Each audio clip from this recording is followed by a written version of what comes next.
know I talk about building muscle and taking time away from dieting all the time, but this is for y'all that have a lot of fat to lose and that have been struggling with it. You still need to take time away from focusing on fat loss if that is all you've been focusing on without seeing the results you want. Because I mean, like, look around. Most people are still struggling to get to the results they want. They're working really hard, doing all the things, jumping from diet to diet, but they won't trust a proven process for long enough to get them to where they want to be. And then there are people that just have their whole lives focused around food, around training, around calories, around burning, consuming. It's like, are you actually living life though?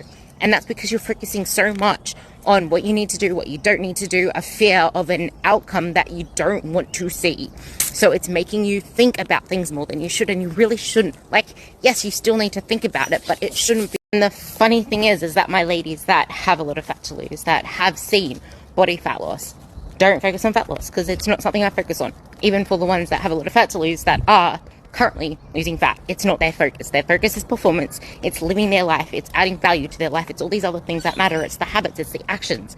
It's the things that lead to the outcome. And it's so easy to not even know what progress looks like or success looks like, because your old ways of measuring it are outdated, or they require you to feel like you're doing really hard work. And if you're not doing really hard work, then you feel like you're not doing anything conducive to an outcome. But that's not the way it goes. Like, you need to look at where you are at now. What is the next step you need to take to get there?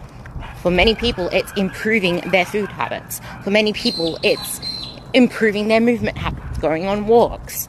For many other people, and I know, especially with some of my girls that have spoken about their goals with me, they don't want to have to keep thinking about their stuff all the time and feel guilty for eating certain things and wanting to enjoy their life. And they don't want it to be such an arduous task to just manage their weight or to avoid getting fat. But that is impossible to do if your mindset is still restriction. It's, I don't want to get that. It's, I need to go back into a diet.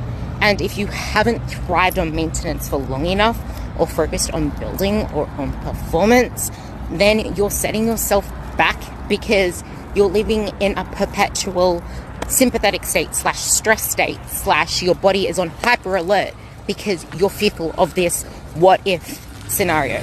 And that isn't how you should be living your life. Like, I get it, because I was there too.